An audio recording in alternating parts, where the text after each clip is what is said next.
David Ansara. It's Ansara. Correct. David, welcome to the Penuel show. I'm really honored to have you here. I'm fascinated by your surname. Do you know the origin, where it's from? Well, it is actually a Lebanese name. Okay. So my forefathers came from a very troubled country called the Lebanon. Yeah. Very fractious and divided. Not very much opportunity there. Lebanese people, going all the way back to the Phoenicians, have always been traders, mercantilists, Sure. people who earned a living. And there's a very large Lebanese diaspora around the world. Places like Ivory Coast, Angola, Brazil, lots of Lebanese people there. It's not the only origins of my family. A lot of on my mother's side is much more English heritage. Okay. But my father's side was Lebanese. And the story goes that there were 4 brothers, and they were all in Beirut, and they wanted to head to the New World, to not so new, the United States. Yeah. So USA was where they wanted to go. Yeah. And one of the brothers misread the program, and he saw SA, and he thought that was USA. That's where we're going. Yeah. And so he ended up one of the 4 in Cape Town. That's a lucky And he story. said, well, you know, I wonder who made that story up. It took him a while to realize he wasn't in America. You know? Someone had covered the U. He's like, okay, we'll go. I don't know much about Lebanese people, and I'm fascinated now that you're raising it, because I actually realize I'm quite ignorant. We've got Lebanese people in South Africa, and some of them are actually doing well. I don't know if you're aware. And some of the bad takes, you know, sometimes they link certain Lebanese people to corruption and drugs and things. I don't know if you've heard any of that in this country. Yeah, sometimes Lebanese people have gotten themselves into a little bit of trouble. Okay, but, so some of it is true? Yeah, but look, I wouldn't put myself out as some ambassador of the Lebanese community. You know, I often joke that I'm as Lebanese as Yorkshire pudding. Oh, jeez. Because most of my kind of cultural background and upbringing is more kind of Anglo. Okay. But I think what's interesting about the history of South Africa in terms of white or European settlement is that it actually is very heterogeneous, right? You have people coming from Greece and Portugal and Italy after the Second World War. You have a long tradition of Germans. We have the Deutsche Schule in South Africa. Yeah. There's obviously the Dutch settlements, the English. The Deutsche Schule, by the way, are German schools. Yeah, People are not understanding what's going on. Sure. Yeah, so I mean, even Afrikaner culture is a kind of a composite of Dutch, German, French Huguenots who were fleeing religious persecution in France. So anytime you see a Duplessis or a surname, Dutoit, so South Africa is actually it's a trite statement to make. It's a very diverse place, and has often throughout its history been a magnet for people from around the world. Yeah. South Africa is one of the largest Indian diasporas in the world, if not correct. the largest. I think it's the largest. Yeah, so specifically. Even the South African Chinese community has a very long heritage that goes back all the way to the early mining era. A lot of Chinese labor came to South Africa. Yeah. So South Africa has often been this magnet for people from around the world seeking opportunity. But unfortunately, opportunities seem to be drying up a little bit at the moment, and we can get into why. But there's also a lot of potential here. David, thank you so much. I was referred to your video by so many different people because they hear how much I criticize government. They hear how much I keep telling people we need to go off-grid. We need to find alternative solutions. And you gave a speech at the Rand Club in Johannesburg, and it really moved me. I was like, I don't care about anything else. We need to sit, we need to chat, and I want us to unpack specifically the things you raised in that speech. But before we get there, I'd like to know, who are you? You've spoken about Lebanese heritage, English heritage. Where's home? Where did you grow up? How did you end up becoming the CEO of the Free Market Foundation? And what is the Free Market Foundation even about? Well, I grew up in Johannesburg, a fairly normal middle-class upbringing. Yeah. I was born in 1983, so my experience as a child was quite unique because by the time I was 7 years old, essentially the transition to democracy had begun. Sure. So I sort of came of age at that time where South Africa was undergoing really enormous changes. Yeah. And I remember being a kid and seeing people used to have bumper stickers saying, "Give peace a chance." Yeah. And I always used to think, that's a really positive, empowering statement. We need world peace. Yeah. Little did I know that just around the corner there were, many, many people ensnared in violence. If you think of the People's War, for example, 20,000 Black South Africans died between 1984 and 1994. Please say that again. 20,000? 20,000 Black South Africans died between 1984 and 1994 in political violence in South Africa. This, you can read all about it in The People's War, a book by Dr. Anthea Jeffrey. That's hectic. Thank you. Yeah, and a lot of that was so-called black-on-black violence, but that was internal political conflict that was between mostly the African National Congress and other black political organizations such as the IFP.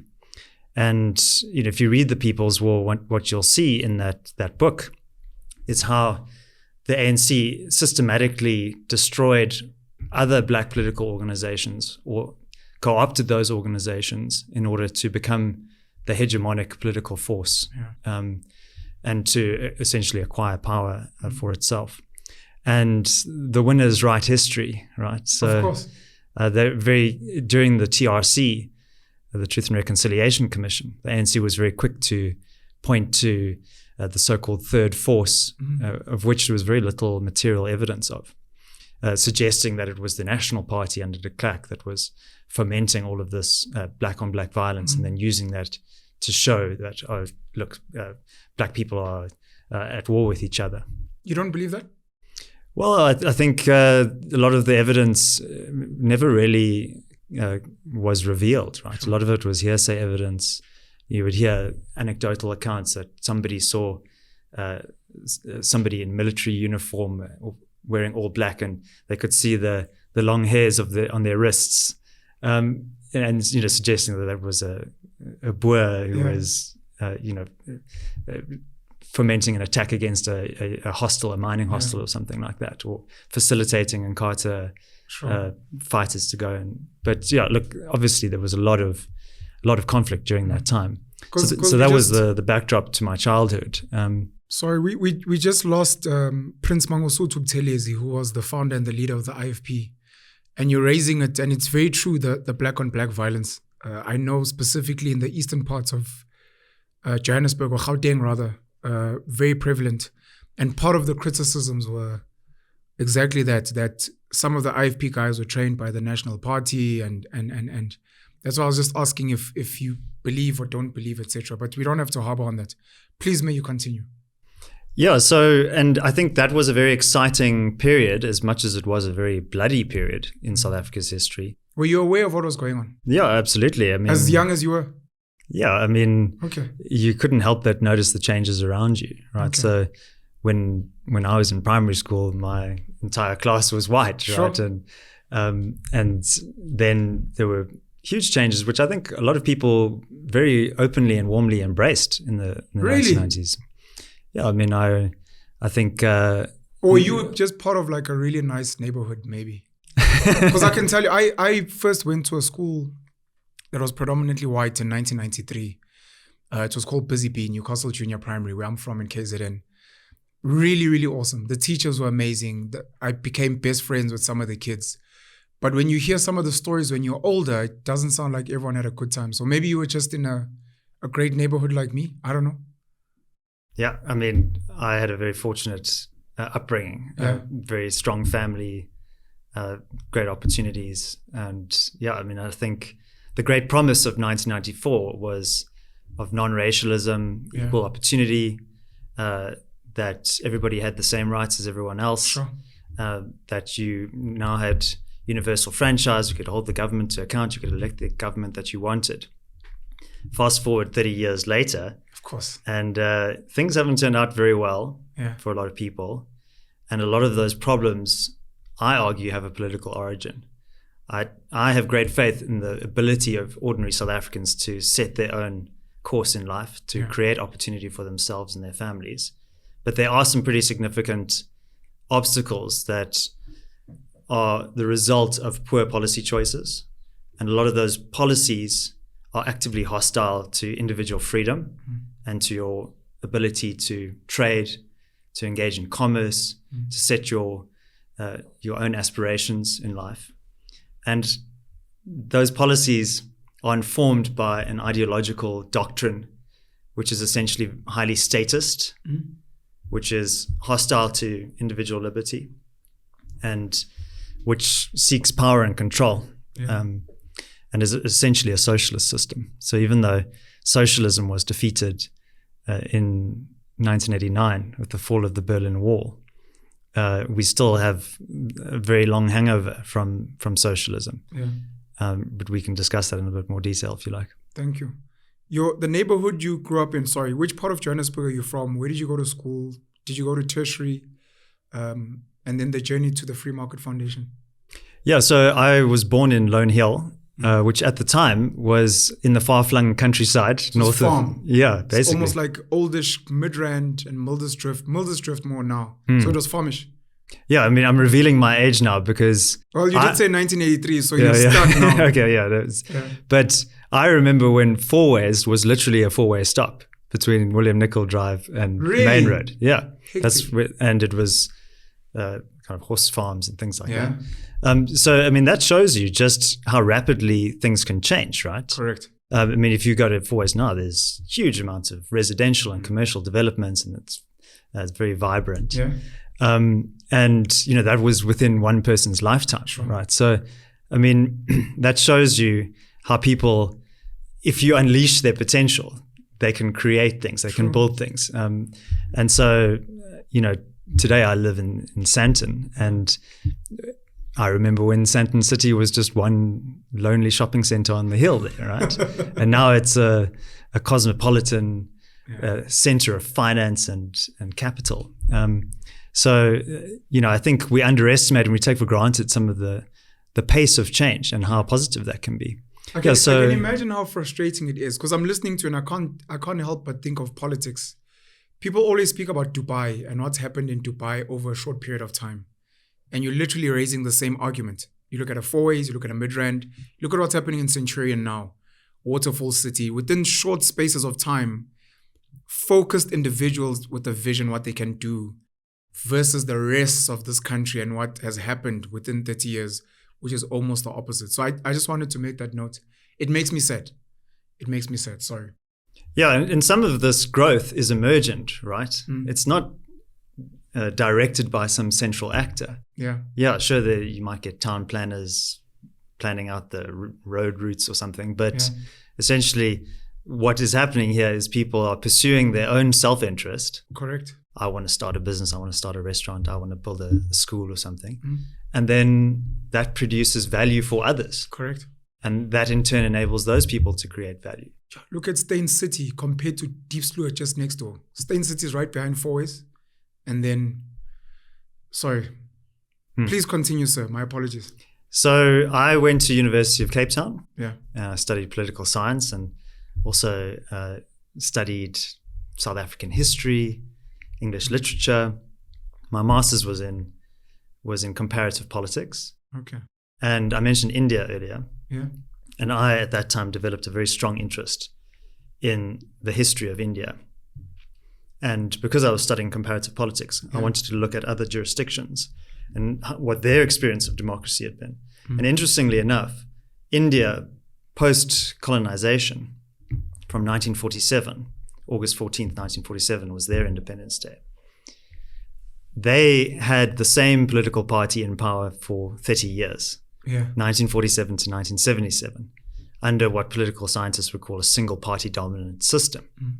And I was very interested in how did you get this liberation movement that was seemingly very much associated with the national identity, the idea of a modern Indian state. Yeah. How did they go from being universally lauded within their own country to universally loathed, and how did they finally lose power in 1977? And interestingly enough, it was a multi-party coalition that dislodged the Congress Party.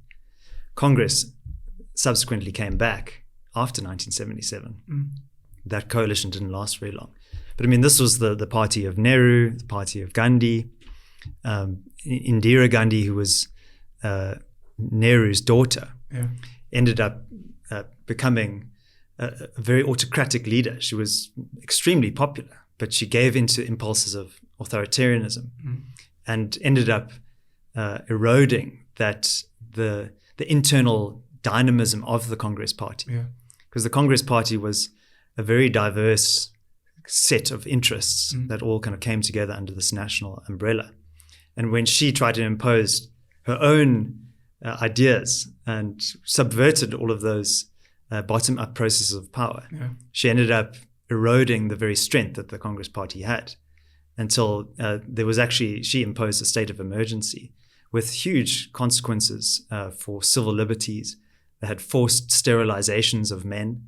Forced sterilizations of men? Yeah. There was a population explosion in India. And this is how power can become very messy, and why you need to constrain power. So if you have unconstrained power, then so they would, and it was particularly poor people who suffered from this. So if you were a lower caste person, maybe you would be incentivized by being given a transistor radio or something like that. Hectic. So there were vast encroachments on civil liberties. Freedom of the press was curtailed. And so for about an 18-month period, the state of emergency was imposed. All democratic freedoms were sort of suspended. Eventually, it became unsustainable, and Indira Gandhi then called a snap election, which she actually lost. Hectic. Yeah. You're making me realize how ignorant I am of so many things, number one. And number two, the concern of that history always repeats itself, of course. Because if you're telling me India had this 47 to 77, and they had a coalition, which some South Africans believe we're heading towards a coalition. But then at the same time, you're telling me the coalition didn't last long. Now I'm just thinking comparatively again of what's happened in Tshwane, what's happened in Johannesburg with the coalitions, which seem on the outside as if they're failing. You're making me think of the Congress of the People, which is meant to represent all these interest groups. We've got a tripartite alliance, and then autocratic figures who come in and want to impose.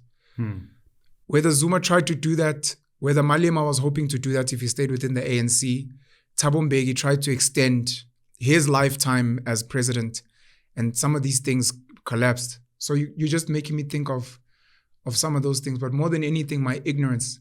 Because now I think just for me specifically, understanding the journey and the history of Lebanese people is going to be my homework. And then maybe studying some of the political history of India. Because a lot of people speak Christianity, Islam, Judaism. A lot of people don't speak Hinduism, which is arguably the oldest formal religion, over 4,000 years old. And these are the things we don't know about India. I think India might actually have a lot of stories to teach us just as people. It's also the birthplace of Buddhism. When I was in India, because I spent about 3 months there as part of my studies, I went to these caves in this province of Maharashtra. And these caves, they're kind of soft sandstone. And for generations, hundreds of years, Buddhist monks would carve out statues they would almost release them from the rock. And you can go there and the guide will tell you, this statue of Buddha lying down, took 800 years to sculpt. And that's my takeaway from that was, talk about delayed gratification, right? Yeah. And the idea that you could work on something that you won't even see completed in your lifetime. And if you contrast that to the kind of short-term high time preference, instant gratification culture that we have today. It's wild. Khomotso was speaking about delayed gratification before we went on. And, we speak about it. Those of us who hear about it must have a vision. You must be like China and have 100-year, 500-year plan. But the reality is we actually don't think we know what we're talking about. I don't think we know what we're talking about. The idea of, in my lifetime, I will dig a deep hole for 50 years of my life so that the next generation for 50 years will focus on building the foundation. And then for the next 50 years or 100 years thereafter, people will begin building this huge castle. And it will only be in the 5th generation where people be like, we think it's livable now. We cannot even begin to fathom that. And I don't know if ordinary human beings in their lives ever think of, I have a life. I think they say a generation is 25 years, but let's say you live a 75-year life. I'm going to live for 75 years and do the best I can. But parallel to that, I'm going to build, or I'm going to add on to something that is going to be way bigger than me. Something that is part of a 1,000-year plan where I'm going to live 75 years, have a good time. But even if it's 2 hours of my day, I'm going to build something bigger than myself and bigger than even my great-grandchildren, because other people before me went and they did something, and I'm intentional about it. I think even the thought of it is something we don't even think about, and it would be crazy. 800 years to build Buddha. That type of stuff for you, because I remember Steve Jobs speaking about, I think he may have visited India if I'm not mistaken. He was into Buddhism. The influence of being in spaces like that and how it shifts your mind, just in terms of you. I mean, young Joburg boy, you said you had UCT?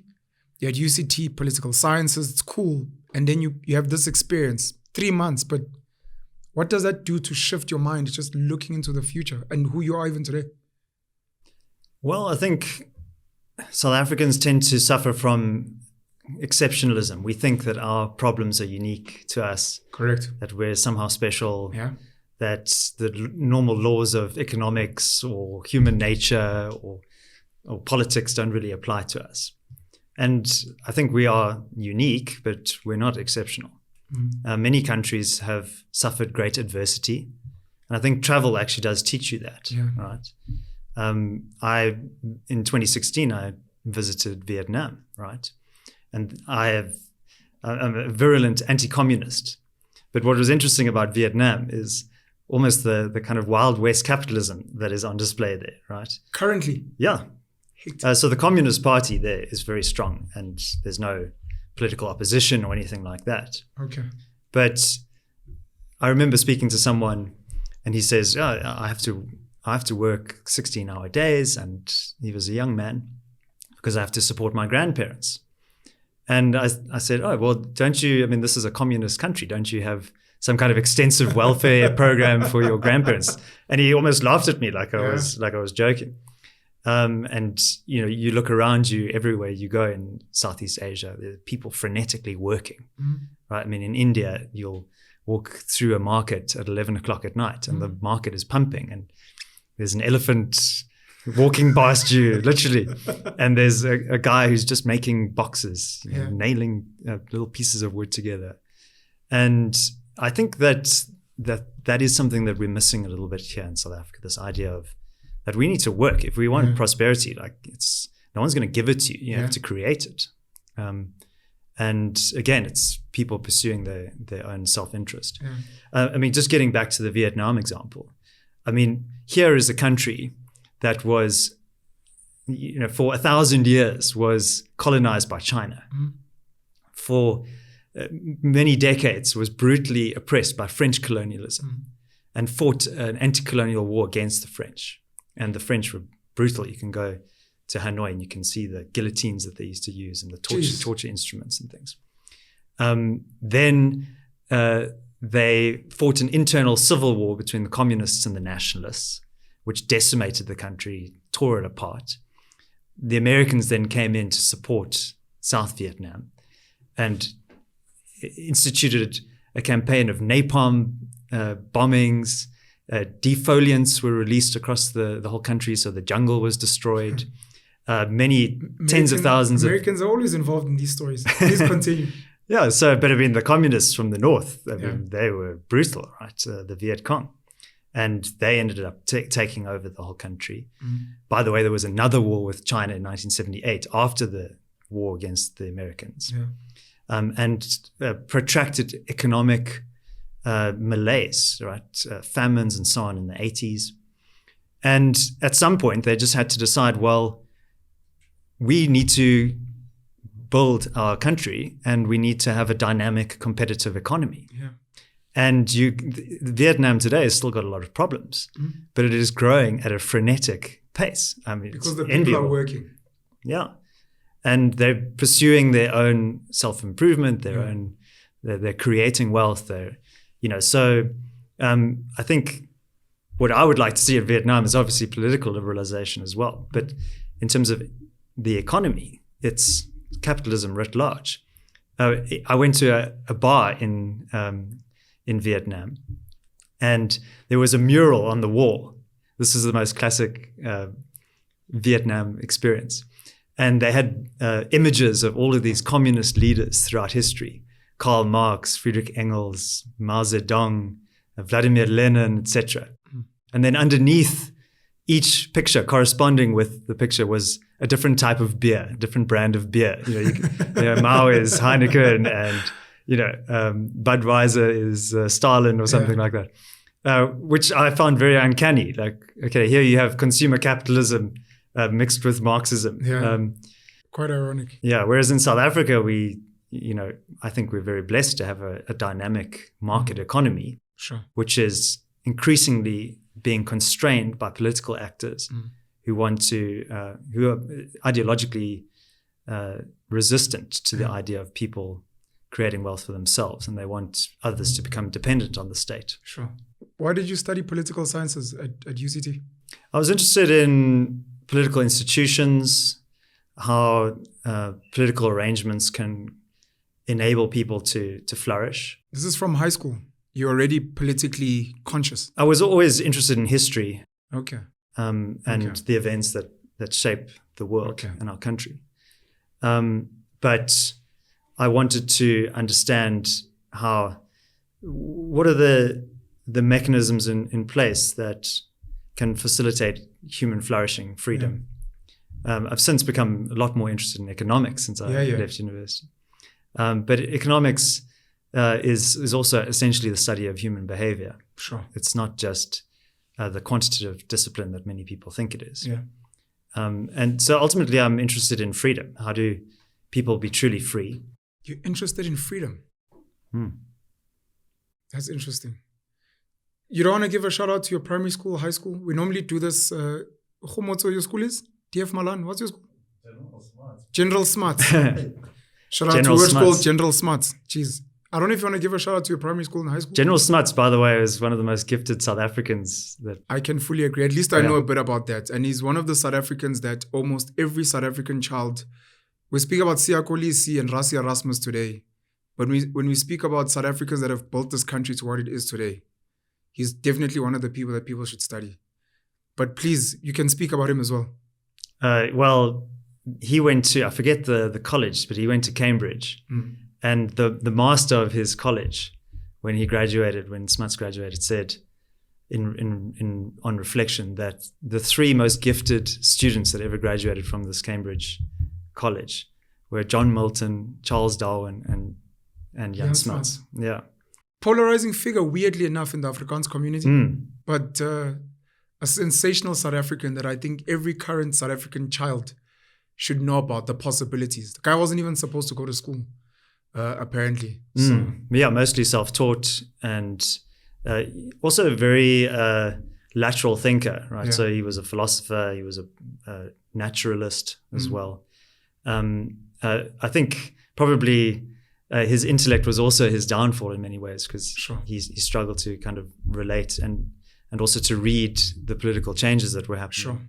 And so when the National Party emerged victorious in 1948, it completely blindsided him.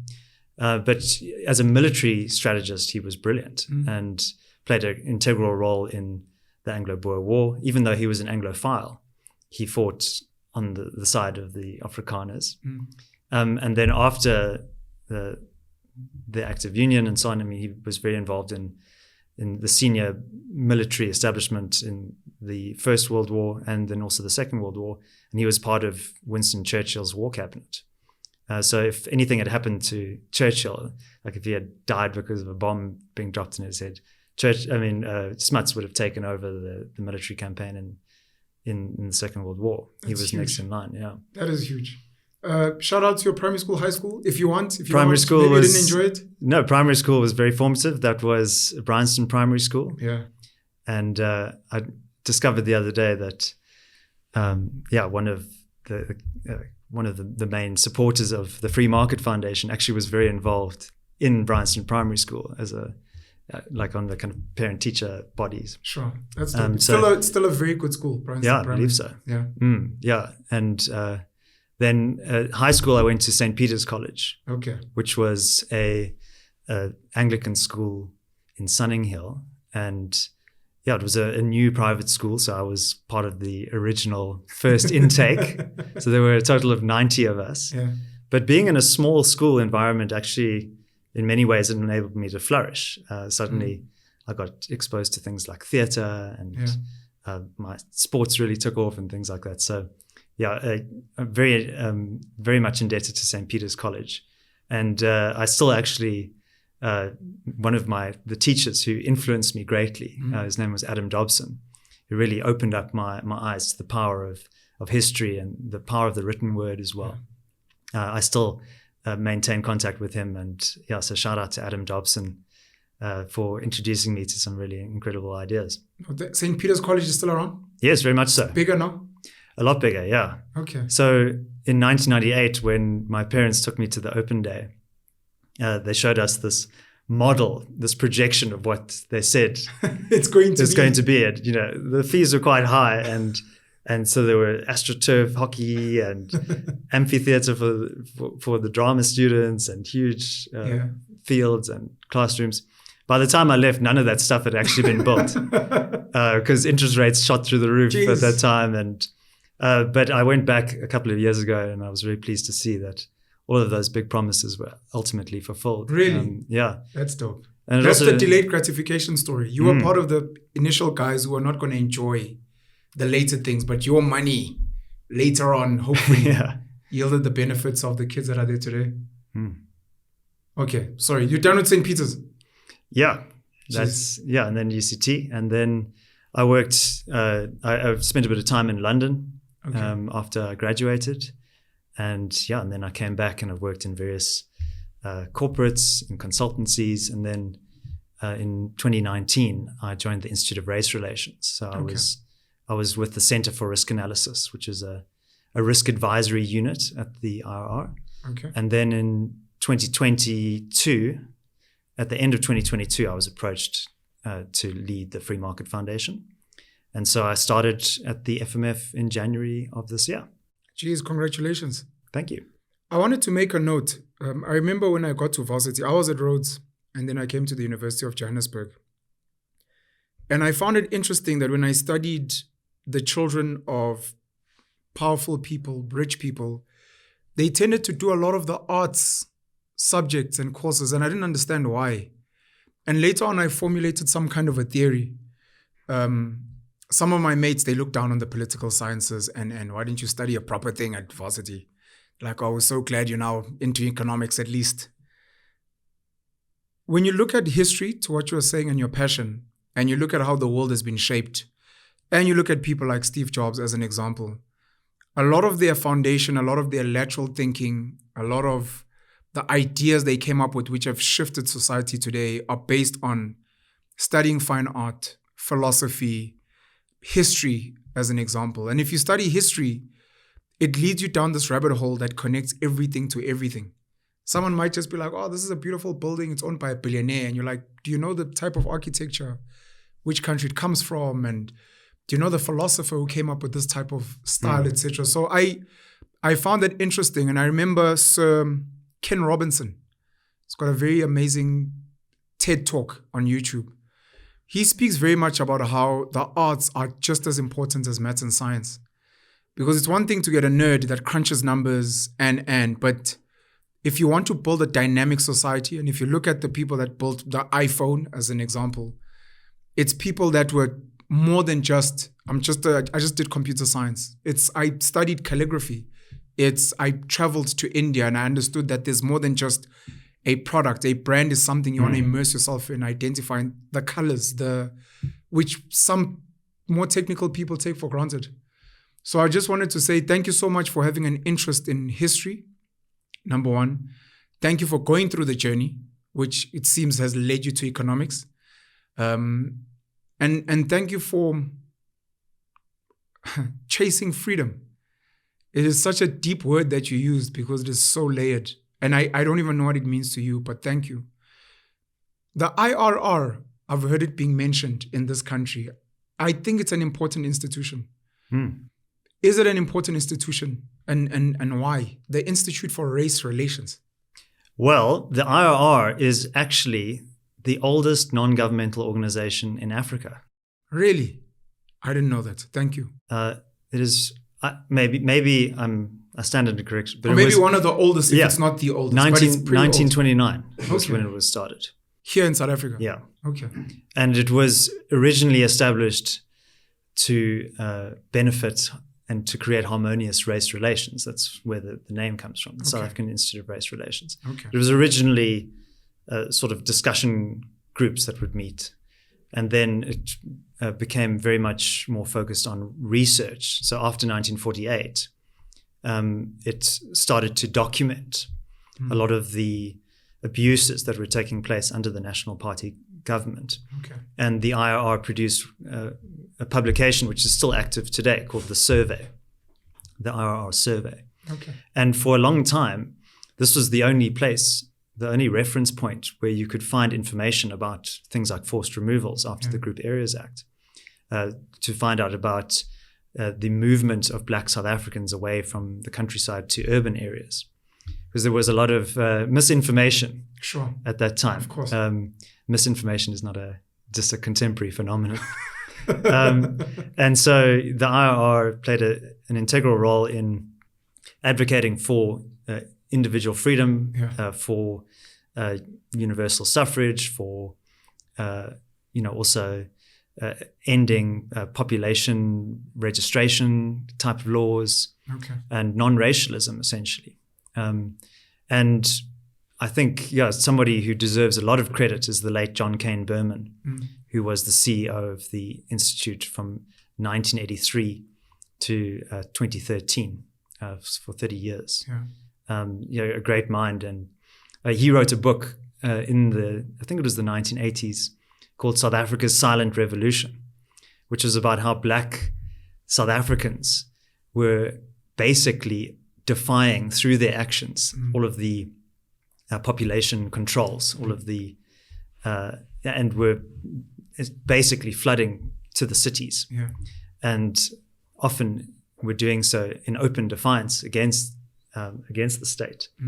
And it just shows you, I think the takeaway from that book is how people inherently desire to better their circumstances, even in the face of great state power, for example. And if you can take that risk and defy people who are trying to take your freedom away, and you do that at scale, you can actually achieve some pretty big things, right? So I think often, the victors write history, as I said earlier. Often the dominant political leaders in the country will write a narrative that puts them as the central actor in all of the major historical events. Correct. June 16th, 1976, the ANC was nowhere on that date. That is correct. Most of those 15-year-old kids who were protesting against the police had never even heard of Nelson Mandela. Or if they had, he was some kind of distant figure that their parents would talk about, right? And yet today, every June 16th anniversary, you'll see all of the ANC politicians giving speeches and reflecting on that. Obviously, some ANC politicians, more younger ANC politicians, they fled. They weren't ANC at the time, but they fled. A lot of them went into exile after 76 and were absorbed into ANC structures. But those were a minority. It's called, is there such a term as political appropriation? It sounds like something like that. I mean, Sharpeville massacre, the burning of the IDs, the women marching. It seems like the ANC has kind of wanted to, I can imagine even people like Steve Biko, people might be like, but he was ANC. You're like, no. But it almost feels like I wouldn't call it a hijack per se, but they don't mind the association with any. We won the Rugby World Cup, under the presidency of whoever. And you're like, whoa, he must have created fertile ground for the Springboks to thrive. Correlation is not causation. Politicians are always keen to take credit for the things that they haven't done. Facts. And then run away from the things that are actually their work and be like, no, it's the Apartheid government. It It wasn't us. But leadership matters, right? Yeah. I mean, just this previous weekend, the Springboks won the World Cup. Yeah. And you see the photographs there with Ramaphosa holding up the statue, the trophy Yeah. Together with the captain. And then right at the back, you see Rassie Erasmus. I saw those pictures. Yeah. Very dope. I saw someone posted on Twitter, X, 2 types of leadership. The one is Cyril holding the trophy. He just arrived a few days before to come and be there for the fanfare of the final. And right at the back in the corner on the right, the person who's been building this team since he came in, Rassie Erasmus in the corner as the servant that he actually is. It's hectic. It's such a deep picture. And I think my theory on the Springboks is, there's a lot of national pride. Everybody, they're flying the flag, etc. Yeah. But I think what South Africans really like about the Springboks is that they're excellent and that they win. And they're committed to making a plan, following through on that plan. And if you think of those 3 games, there was 1 point margin in those games, right? Correct. And that shows you how fine the balance is between winning and losing. Correct. So I think we need more of that winning mentality in South Africa. And often I think we kind of make excuses for our underperformance. Like, the global economy is not good, or we have a bloody history, and all of those things are certainly valid. Sure. But, you're responsible for your own destiny. Yeah. And I think that culture also, that institutional culture of the Springboks is bigger than the specific individuals, right? Sure. The whole is greater than the sum of the parts. Yeah. But it's also about creating opportunities for individuals. Yeah. I mean, if you think of Siya Kolisi and his background, right? It's very impressive. But he was also given opportunities, right? He was. And he was supported, right? I think there's an interesting conversation to be had there around racial quotas, for example. Correct. I'm very anti-quotas because I think that creates all sorts of negative second-order effects, secondary effects. I'm a big fan of meritocracy, right? Sure. And, if you had to take Siya Kolisi and say, okay, well, he's giving up his South African citizenship, do any of the other rugby playing nations want to have him? There's not a single team in the world that wouldn't want to have Siya Kolisi on their team, or Cheslin Colby, sure. right? And so these are people who are excellent and deserve to be there. Correct. And but ultimately they're judged on their performances, not on the color of their skin, right? Yeah. And so I think it's a huge debate on my side, because I've actually made a video saying, if you don't support rugby quotas, you are a racist. Oh, okay. So we're not going to go down that rabbit hole. No, let's go down. Let's go down. No. I want us to actually speak about something else. Okay. But I want to agree with you. Siya Kolisi was given opportunities. And I also want to add something that you've raised, that given the opportunities, he didn't just sit on them or just say, well, now that I'm here, let me have a good time. He put in work. Yeah. What you were saying about Vietnam and India and those things, that look, if you give these guys an opportunity, maybe give Indian people an opportunity in Silicon Valley, give Vietnamese people access to a foreign market to export stuff, they will deliver, which is pretty important in that journey. You're given an opportunity, let's say as a government, you are now in power. What are you doing? Because Siya could have, for all intents and purposes, just been a drug addict, could have been busy with girls, he could have, but he focused. I agree with that. I agree also that quotas they create a ground for many negative connotations, self-doubt, being, feeling out of place, people judging you, you're only here because of X, Y, Z, which is really not good for the team and the spirit and what we're trying to do. I mean, we've got something like BEE today where almost all of us can agree that person is only there because of BEE. It's not because they are excellent in what they're doing, to what you're saying. It doesn't mean that there aren't many excellent black people 100%. Who are creating great businesses. 100%. And this is where now the debate, which I'm not going to debate. I just want to say, because you raised it. For some of those black people to be excellent, the Cheslin Colbys and the Siya Kolisis, it's because someone had to aggressively push certain people to give them a fair chance. Unfortunately, because of the history of this country. And sometimes in that, forcing people to give women, people from the LGBTQI plus community, black people, a chance, you have to put a certain system in place which people are not going to like. And it might get a name like affirmative action, a quota. But the idea was not just because you are black. It's meant to be because you are excellent and you are black.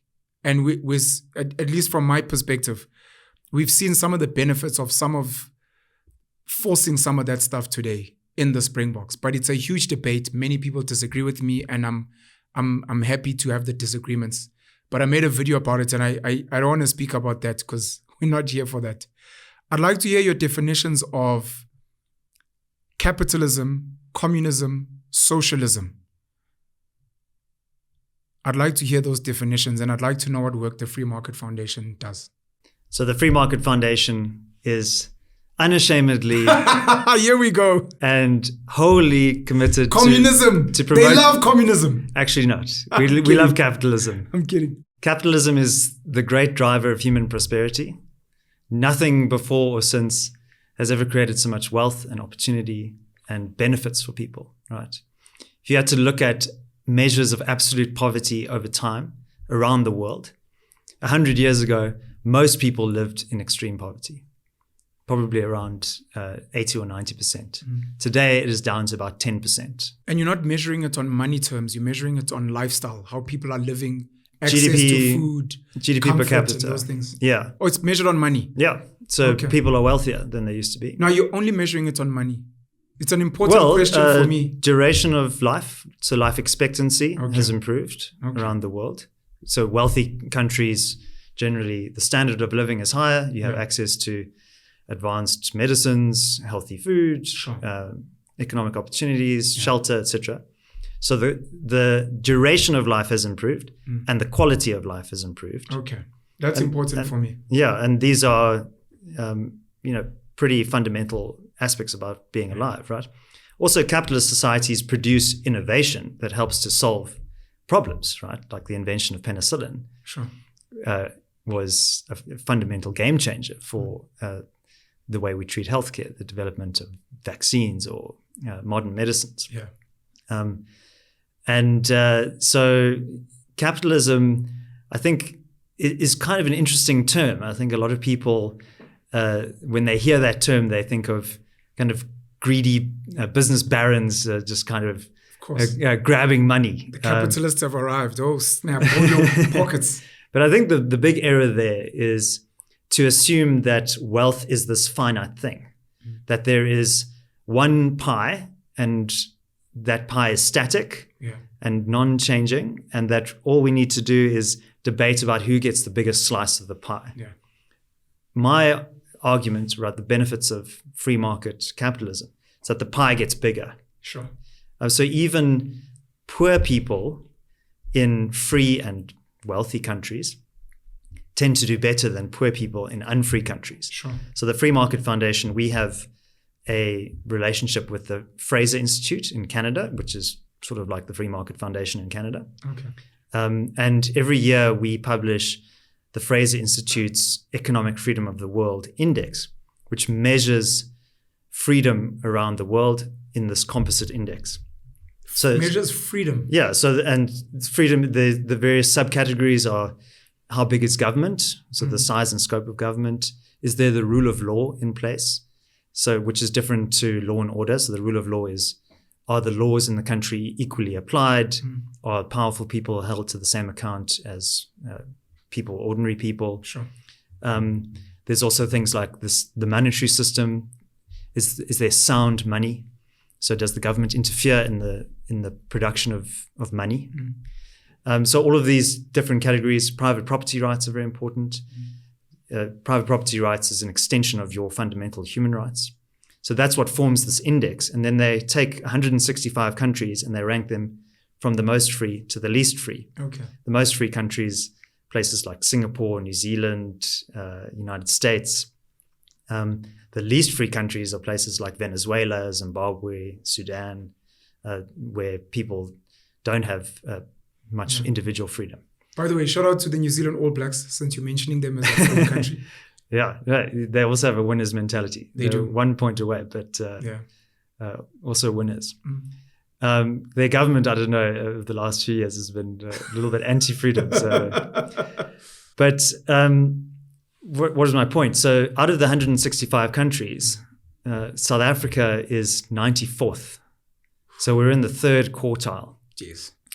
And what's even more depressing is that in the year 2000, we were number 47. Wow. So we were actually doing pretty well. We were improving post-1994 in terms of our freedom score. Sure.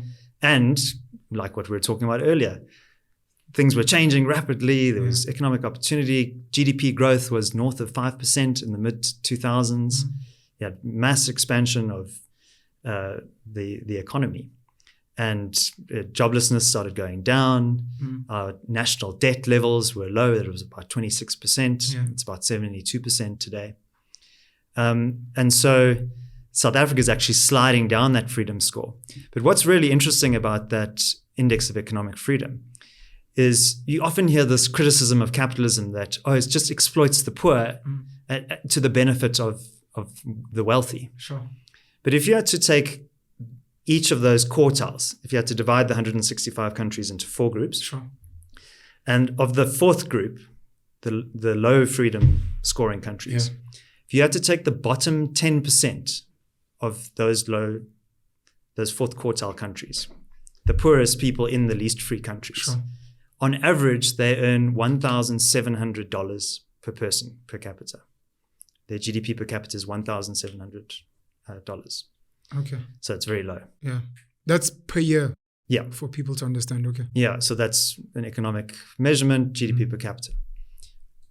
If you had to take the top quartile of countries, the most free countries, and you had to take the bottom 10% of those countries, they earn $14,000 per person per year. So what is the takeaway from that? If you are a poor person in a free country, you earn on average 8 times more than a poor person in an unfree country. Is it 8? I would have thought close to 10, but okay. 8.8, yeah. Okay. 14. Yeah, 1,700. Okay. Yeah, we got 1,700. 7 and then, okay. Yeah, so that tells you something, right? That the living standards, the life expectancy, your access to opportunity, even for a poor person, gets better in a freer country, right? Are you willing to come back one day? I'd like us to debate everything that you're saying right now, because I'm one of the haters of capitalism. So I'm not anti-capitalism, but I am very critical, highly critical of some of the claims that people that are pro-capitalism make, like what you're doing now. I don't want to criticize what you're saying, but I would like us to come on another day if you're available to unpack capitalism. You can give us the data, and then if you will allow me to challenge some of those notions. I don't know if you'd be open to that. Yeah, I'd be very open to it. Okay. What are some of your misgivings? I don't want to raise them today. Okay. We can raise them on another day. Well, ultimately, when I think of capitalism, and free markets, right? The big fundamental question is that of coercion. Sure. Who decides? And I think the big problem with communist and socialist conceptions of government is that it basically concentrates power within the hands of very few people. Sure. And they position themselves as the representatives of the collective. Of course. They say, I represent the people. Of course. If you think of Robespierre after the French Revolution in 1989, what happened after that revolution? The terror for 4 years, right? And the Jacobins, who basically asserted their power after the revolution, they saw themselves in this light, right? So they were the predecessors to Marx.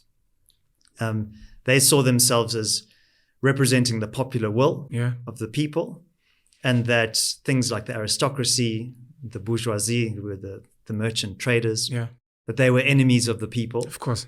And they wanted to create a utopia where everyone was completely equal. But in order to do that, they needed to get rid of their political opponents. So this utopianism, what lies on the other side of utopia, right? It's, a lot of blood has been spilled throughout history. in the pursuit of utopias. Yeah. Right. So, and if you look at the history of communist countries, they're also similarly soaked in blood. Yeah, right. That is correct. The Soviet Union, which was not just the revolution in Russia, but also the expansion of the Soviet Empire into Eastern Europe and Central Asia and so on.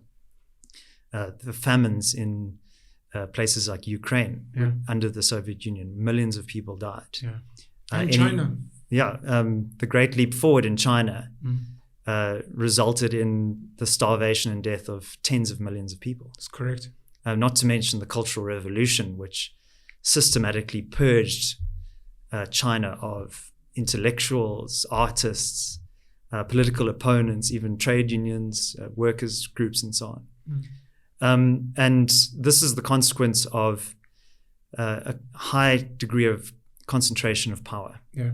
And so, to me, freedom is the absence of coercion, right? Constraints and limits on people's power. Because human nature is such that if you give people enough power, they start to wield it in all sorts of very damaging ways. Yeah. So I think part of what I'm advocating, what the Free Market Foundation is advocating, is personal freedom, the absence of coercion. Sure. But you need certain situations, you need certain preconditions for that to really flourish. Sure. We think that freedom is an inherent right that you have. It's not something that's bestowed on you by a government. Okay. But there's often restrictions on your freedom, which are external to you, which we want to remove. So that question of who decides where you live, what career you have, what you do with your money, what you do with your house. These are fundamental human questions that are enhanced by more freedom. Oh, thank you.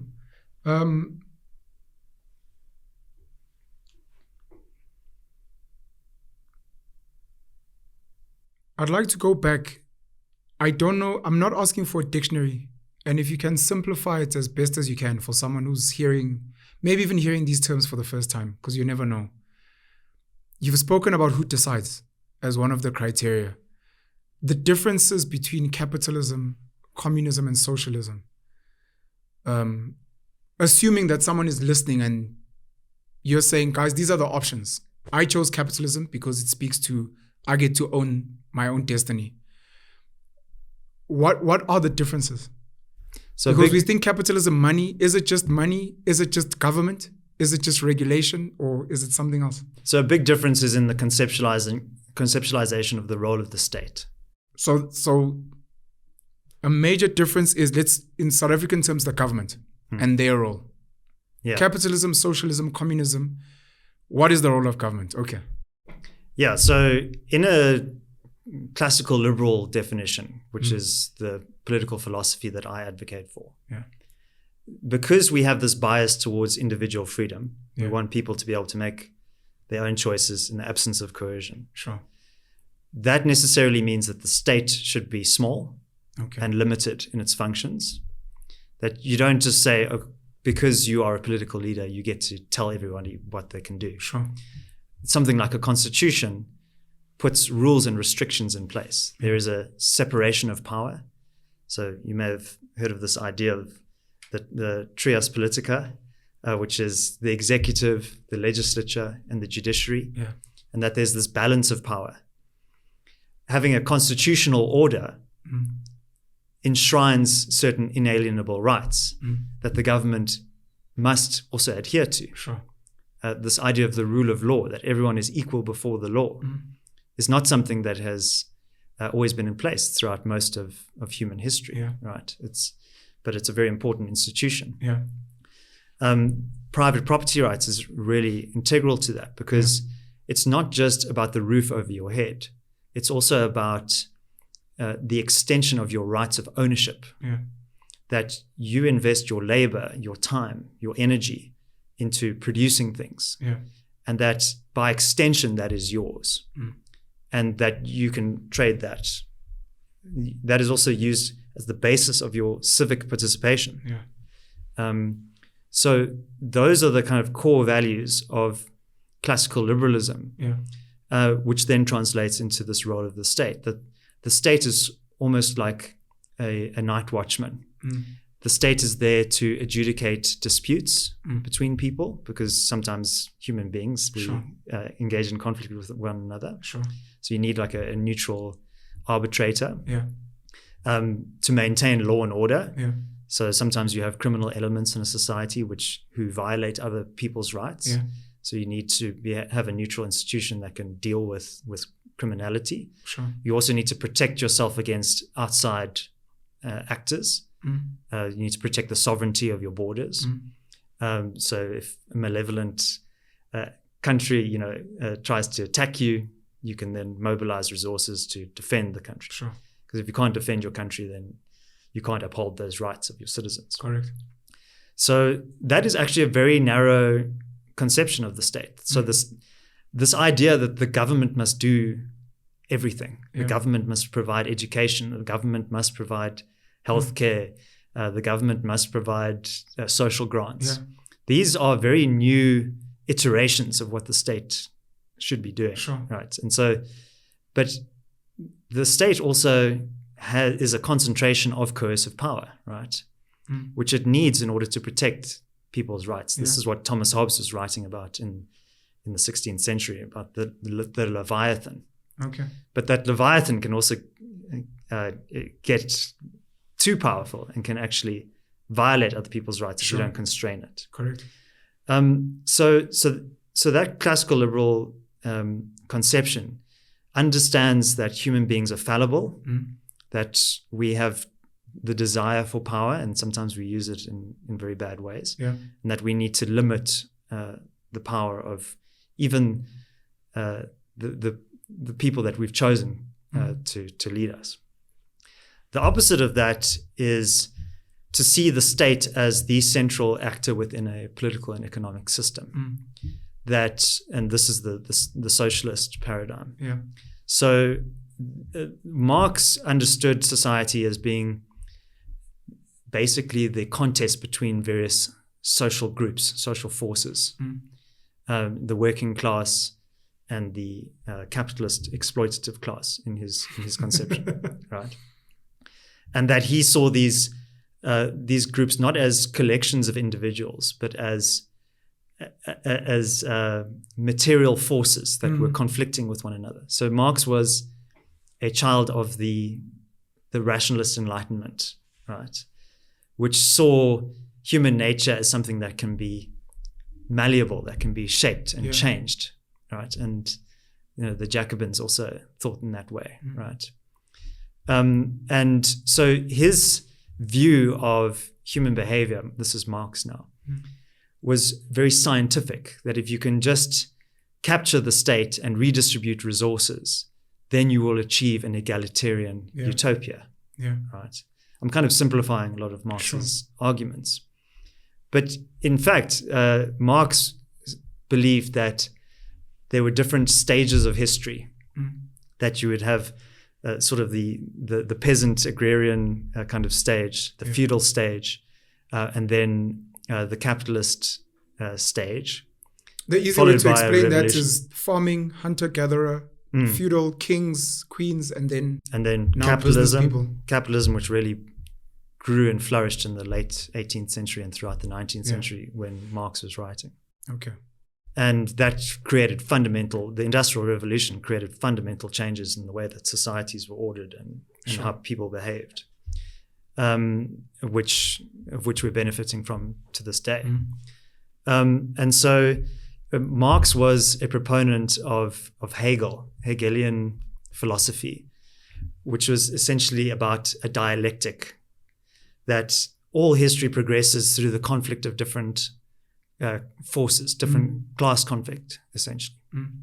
And that you had the thesis, the antithesis, and then the synthesis. And that is how you would move through these different social stages. But Marx really downplayed the role of individual actors. He saw things more in terms of these broader social forces. And I think the fundamental error with that way of thinking is that it is perhaps a bit naive about human nature.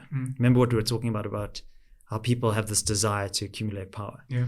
It's no surprise that when the Bolsheviks took over in Russia in 1917 and destroyed the aristocracy and instituted their classless utopia, that very quickly it descended into the dictatorship of the proletariat, as Lenin would refer to it as. Yeah. And when Lenin died, I think it was 1921, there was a power struggle between Trotsky and Stalin. Stalin won, and he basically accumulated vast amounts of power, probably more power than anyone has ever accumulated. And, anybody who opposed him was eliminated. His word was absolute. And everybody in the Soviet Union got the same things, really, except for that very thin, creamy layer at the top, the Politburo, the commissars who also enjoyed power in proximity to the dictator Stalin. Sure. Yeah, so, and we see that replicated North Korea even today.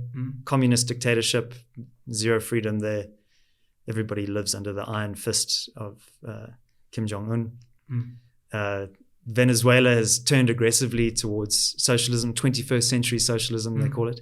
But just like the 20th century socialism and the 19th century socialism, the outcomes have been the same. Reductions in quality of life. People have actually gotten shorter on average. Shorter? Venezuela. Yeah. Hectic. By a few centimeters because they're malnourished. Yeah. Jeez. And bear in mind, this is one of the countries with the largest endowment of natural resources in the world. That is correct. They have probably more oil than any other country, including in the Middle East. And yet their poverty has increased. And Maduro, who succeeded Hugo Chavez, again, untouchable. Nobody can challenge him. And there you have no private property rights. People are fleeing in their millions to neighboring Colombia and other countries. This was once quite a reasonably prosperous country, right? Yeah. And so you have to study history and you have to look at these patterns. Yeah. And history doesn't repeat itself, but it does rhyme. And we see very similar things happening around the world where people move towards socialism. Yeah. And my brother, he lives in South Korea. Sure. Right. And in 1954, South Korea had the same wealth, same GDP per capita as Ghana did, post-colonial Ghana. And yet these two countries diverged dramatically. 100%. And if you had to take a satellite image of the Korean peninsula at night, you will see something very dramatic, which is lots of bright lights in the south, lots of bright lights from China, and in the middle, communist North Korea. Very few little dim lights there. Yeah. And that's because their economic production, their quality of life is so much lower. And you have to ask yourself, why do people get in a little rubber dinghy and try to flee Cuba to go to Florida, right? Why did people during the Cold War desperately try to leave East Germany to go to West Germany? They had to erect a wall to keep people in. Yeah. And those people are in that system involuntarily. They didn't have a choice. Sure. So you have to also look at what people actually do. What do they prefer? People tend to prefer free societies. That's where they can improve their circumstances. You spoke about the index. With the Free Market Foundation, my assumption is that part of the goal is to get as many countries on the planet, specifically South Africa, to be as close as possible to be like the countries at the top. Yeah. Are there 3 countries that you can mention that you're like, these are probably as close to ideal as possible? Or in the journey, these are the countries on the right track that we probably should be measuring ourselves towards as we're trying to get there? Well, a country like Switzerland is very prosperous. Yeah. Can you tell me who the president of Switzerland is? No idea. Very few people can. Do they have a president? They don't have a king? They have a rotating presidency. So they have a federal system. Yeah.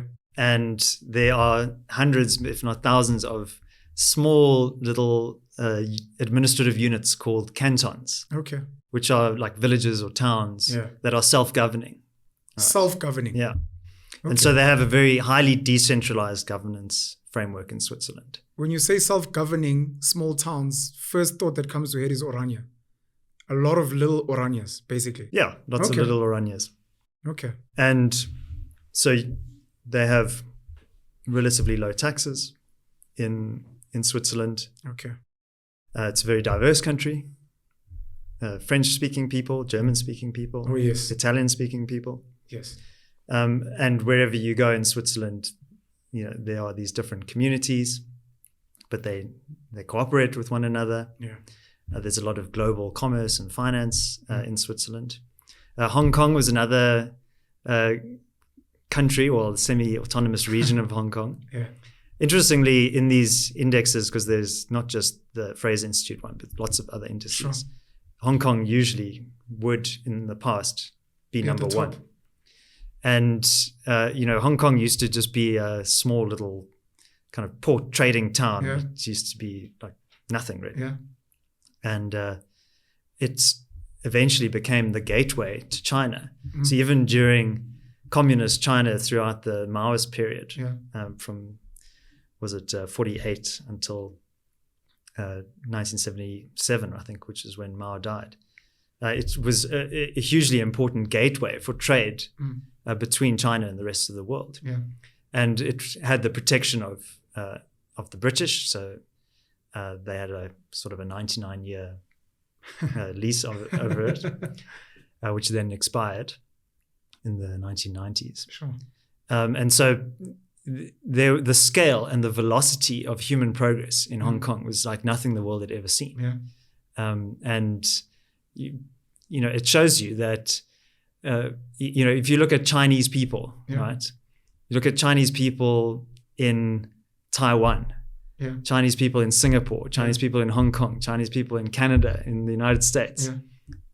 Wherever you go, Chinese people are doing well, Yeah. right? And yet, under communist China, for many, many decades under Mao,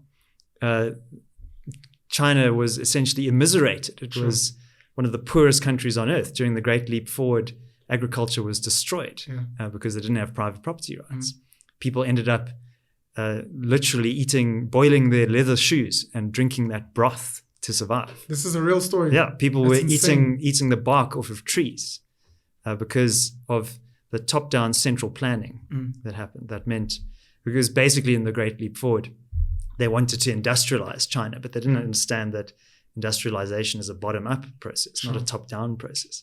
So they ordered all of these very productive farmers to set up little steel foundries in their backyard, and people were melting their doorknobs and their pots and pans to try and produce the quotas that were needed to produce raw steel. But they weren't very good at producing that, and they ended up neglecting their fields. And there were, like I said, literally millions of people who died as a result of that. You speak of Hong Kong, Dubai? Dubai, yeah, I think there's a lot of freedom there, very low taxes again, which is a good thing. Yeah. A very open, cosmopolitan place. Sure. And the leaders there seem to be open to diversity, ideas, innovation. We'll try and create an enabling environment, I guess, for freedom, because people are getting citizenship there as well, if they're coming to add value. Yeah, look, it's not a perfect society. A lot of the workers who build those big high-rise buildings, their passports are confiscated at the border, and when they arrive, and they often mistreated and so on. Jeez. But this was a place that was desert. There was nothing there, and oil was finite, so that was the initial source of their wealth. But the Emiratis knew that this wouldn't last, and that they needed to build a competitive, open economy. And they've taken advantage of their geographic proximity to become a hub for the rest of the world. But they've also been open. They've opened their financial system. They've opened you can go and headquarter your company there. So I think there's a lot of lessons that South Africa can learn from some of these examples of countries that have really embraced international free market capitalism. Hong Kong, Switzerland. Okay, I added Dubai, but Hong Kong and Switzerland. South Africa should be striving to be like Switzerland and Hong Kong. Yeah, and I think the Swiss example is a very interesting one because they have this very small executive government. Yeah. You don't see the president of Switzerland going when Roger Federer wins the Wimbledon and trying to grab the Wimbledon trophy. So they devolve power down and out as much as possible. Okay. And I think South Africa could really benefit from that. Okay. At the moment, we have this interesting paradox of this state that has grown in size and scope. So it's not the limited government model that I mentioned earlier. Yeah. And it's trying to do all of these things. It's trying to take care of education and healthcare, and it's trying to pick winners through industrial policy. It's got this huge program of BEE, which creates all of these perverse incentives. It's also it's trying to undermine and erode private property rights through expropriation without compensation. And it's trying to expand its scope, but its core capacity is weak and is failing. Right? That is correct. So in the past, everybody assumed that the government should provide electricity. But now we know that if the lights go out, you can use your backup generator. Sure. And what's to say that private generators, private producers couldn't produce that electricity? There's nothing stopping them. The technology is pretty straightforward. Sure. And so what the state is also failing in its core mandate. It's no longer able to maintain law and order, as we saw in July 2021. It took the police 3 days to even arrive in KZN. By that time, the riots had lost some of their velocity. And so that's the paradox. We have a failing state that is simply unable to uphold its basic commitment, but is also at the same time trying to expand itself, and that's a negative loop that it is stuck in. I'm going to ask you a very sneaky question, and I apologize. And then I want us to go through this amazing concept called state proofing because of where we are. The sneaky question is, we have a failing state. I fully agree with you. And the ANC government, my personal opinion, is very corrupt and has proven to be incompetent and quite destructive of what we have. Do you believe the apartheid government was better at running this country? And if yes, why? If no, why not? That term, running the country, I have a problem with it. So, I mean, you had Ans van Zyl of AfriForum on your show. And I think something that a lot of people, Afrikaans speakers within the broader solidarity movement and some of these organizations which are doing really interesting work in terms of resisting state failure, they have this idea of self-doen, and selfstandigheid, that they must be able to solve the problems around them. And what I think was interesting about your interview with Ans van Zyl is that he said there was a big shift during apartheid where Afrikaners basically became statists under the National Party. And it was very easy in some ways to say, okay, well, we as Afrikaners have political power and we're just going to delegate all of our kind of cultural and linguistic rights and other things to the state because the state has our back. But then the state also, again, as we've seen through history, became a very aggressive actor and started violating the rights of many other communities. And I think the big lesson there was what happens when you lose control of the state and the state apparatus is weaponized against you. So you now have actors like Panyaza Lesufi, the Premier of Gauteng, trying to eliminate Afrikaans as a medium of instruction in schools. So all of those big state institutions that were once the bulwark of your culture are now being turned against you, right? So that's why this idea of state proofing is so important. Is yes, you must build institutions of excellence and culture and everything, but you don't have to do that through the state. It doesn't have to be intermediated through the government. You can do it yourself. You can create this from the bottom up. Sorry, David. Are we good with the sound? Yeah, you guys are very audible. It's not bugging you? I want to make sure you're comfortable. That's the sound of African rain. It's very comforting. Are you sure? We're fine. And David, you're fine? Yeah. Okay. Africa's not for sissies. You know. No. It is definitely not. Travel is a very good way to gain perspective just about life out there. And it's a very great exercise in introspection because it forces you to actually start questioning certain things about yourself.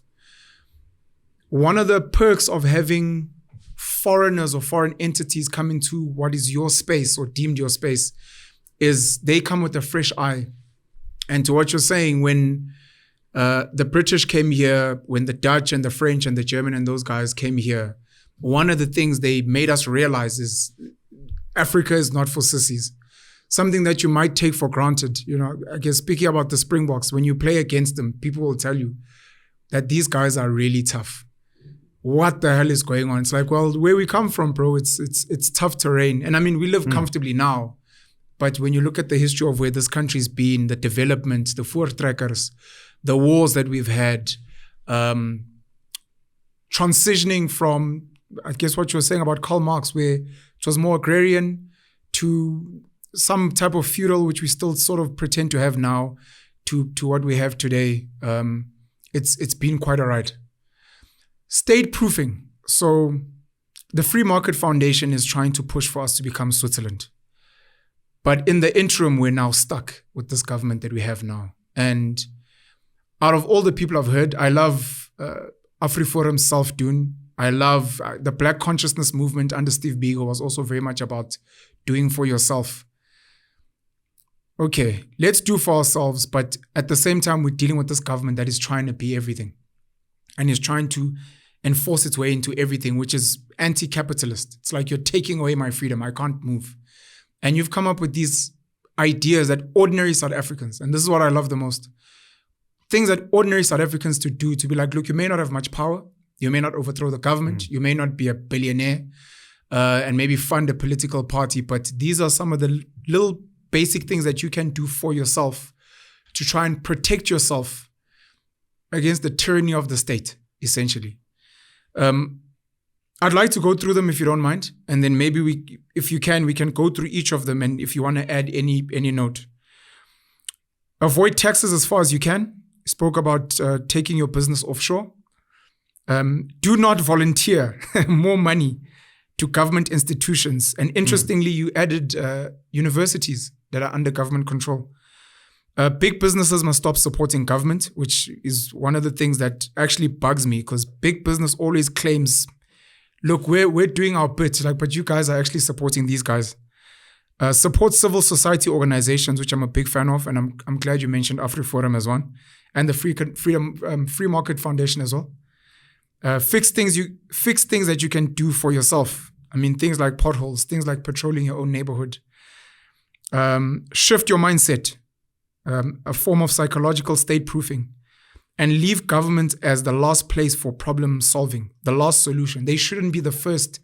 Oh my gosh, we have a problem, call government. It should be, we have a problem. What can we do? What can the businesses, organizations do? Okay, if all of them have failed, then let's maybe try government. Avoid defeatism. And defeatism is not saying no. It's saying whatever. It's whatever. And you're like, no, you must actually pick a hard line. And a very important line that came out of your speech was, the state was never meant to be responsible for everything. And thus, they will obviously fail at trying to do that. And so many South Africans today, especially because of the hype that's coming to the national elections next year, everything is on that. Who are you going to vote for? Which government is going to be best? Which political party? And we're almost all convincing ourselves that, guys, this is the only way. This is our 94. If you don't vote for the right party, it is doom and gloom. And you're almost saying, no, it almost doesn't matter even if you remove the ANC. The idea is not necessarily that we find this political party that becomes our mom and dad. It's to say you are enough on your own, and maybe you and your community, and you need to start taking back your power, and you need to find your own freedom. So thank you so much for that. If we can go through each one of them, and then maybe you can make a note on each if you want. Avoid taxes as far as you can, legally, of course, and offshore your business. Yeah, so I would never advocate for people to break the law. Yeah. But the problem in South Africa is we have a very small, narrow tax base. Correct. Only a few million people, really. Yeah. But our tax burden is very high. Yeah. And in economics, there's this idea of the Laffer curve, that you can increase taxes, but you can't do so indefinitely. Yeah. And at some point, actually, your revenue starts to decline, even though your tax rates have gone up. I mean, Enoch Kotongwan is talking about us running out of money. Increase in interest rates. You were speaking about controlling money supply earlier. Constantly increasing interest rates, but you don't have money. You're not stimulating any spending. You're not stimulating saving. There's clearly something wrong, and maybe you guys are not the ones to do so. And at the same time, you're saying to citizens, you guys are feeding this beast by constantly giving them your hard-earned money. And you're almost arguing, or I'd like to think you're arguing, figure out in the law how you can keep as much of your tax to yourself. And then where possible, we're not saying take your tax and buy a Lamborghini. We're saying take that tax and then start solving the problems that you have, because you can't do it yourself. Yeah. You don't have to give money to government to come and close a pothole. You can keep some of that tax and go and close it yourself. Look, most people in South Africa are doing this anyway, right? They're paying for private security, but also being taxed for the police. The police, unfortunately, don't do a very good job. Not because of the policemen and women, who many of them are very committed to their jobs, but because of failure of leadership and systems. Most people, middle-class people, are having to pay for private healthcare. They're paying for private schooling. So they're almost being double taxed. Correct. Right? It is a double, triple, whatever you want to call it. Yeah. So minimizing your tax exposure is not only good economic sense for you as an individual, it's also a moral duty, I would argue. Is why are you financing a government that is not bearing its responsibility? If you look at the Zondo Commission, it's hundreds of pages of tax abuse that are listed there, right? State resources being squandered during COVID, even this global pandemic. The political actors were still stealing their share, right, of PPE contracts and so on. And then many people might have in their will, for example, an endowment to their university. Don't volunteer more money to government institutions, including universities. So there are flourishing private schools, private colleges, and that is really something to celebrate. If you care about education, rather fund those organizations through your estate. I come from a government school, Newcastle High School and Newcastle Senior Primary, and I always want to do more. I want to give back to the school, because I mean, when I was there were people that would donate and sponsor. So when I heard that, it made me do a double take of some of the things I'd like to fund are maybe not necessarily government obligations, say funding the rugby team, etc. But let's say maintaining some of the infrastructure in the school, where you're like, guys, let's pool funds and do this while you're still paying tax. And you're saying, look, maybe rethink that and rather direct your money to institutions where there is less government interference. And maybe you have more of a voice of where the money will be spent. Because if you send the money there, you don't even know if it will end up being used the way that you want. I mean, during the floods in KZN last year, there were calls for funding of a solidarity type fund, and nobody donated to the government fund because everybody's learned their lesson after COVID. And there were many organizations like Gift of the Givers, SARSA, Search and Rescue South Africa, that sent volunteers down there using their own resources and also donor money to go and provide relief. And I think that's a really good example of this idea of doing it yourself. Like Gift of the Givers is a world-class disaster relief 100%. Operation. Like they go to Turkey or Syria when there's an earthquake there, or Haiti when there's some natural disaster. And they're the best. They're like the Springboks of disaster. That is actually very true. Imtiaz Suleiman and the guys are doing amazing work. The idea is not so rather fund them than the state. The idea is not for the Gift of the Givers to run South Africa. No. So let's say we've identified, they're the Springboks. Let them run government. You're like, no, that's not what we're saying. We're saying these guys are doing work. Find as many organizations like this as possible. Action Society with Ian Cameron and the guys. Find as many organizations as these, fund them because they are delivering. We're not saying they must take away your freedom. We're not saying they must think for you. We're saying do some stuff. Whatever you can't do, you can't go to Durban and help with the floods. Maybe you're not skilled enough, etc. But at least fund these guys because they're doing the work and they're transparent and. Correct. No, thank you so much. Support civil society organizations. We've spoken about. Big businesses must stop supporting government. And recently, the President Cyril Ramaphosa was sitting with big business honchos trying to come up with solutions to save South Africa, which would maybe get some people excited. And then people like myself are like, but a lot of these guys have been funding Cyril and the ANC and other maybe government departments for a while. So what little PR stunt is this? Is it really now in our benefit? Do they actually even have an influence? Even if Cyril is a good person and is trying his best, does he have the ability to influence the rest of the people in the ANC or in the rest of government with the DA, EFF to do the right things in this country? And you're saying big businesses must stop supporting government. Yes. And there are some reasons for that. So firstly, I want to say that the only reason that anything works in South Africa is because of the private sector, right? Okay. So whether it's the provision of food through private agriculture and retailers that distribute food, or I mean, some of these businesses are filling potholes. So Discovery, Insure, they have an interest in having fewer claims. Of course, yeah, so, it's good for business. They're responding to their incentives. And there are many companies, like mining companies, for example, that have completely taken over the provision of basic services in some of these small mining towns. Yeah. So, and companies in South Africa, compared to other countries, have an inordinate amount of spend on social investment and all this kind of stuff. So I think we need to acknowledge and recognize that very beneficial role that business plays. Okay. However, at the political level, we have these so-called social compacts. And the business community has recently joined what has been termed the Partnership Initiative, which is a joint initiative between big business and government. And the business lobby groups like Business for South Africa, their operating assumption is that they can influence government policy more favorably being inside this consultative circle. Our view is somewhat different.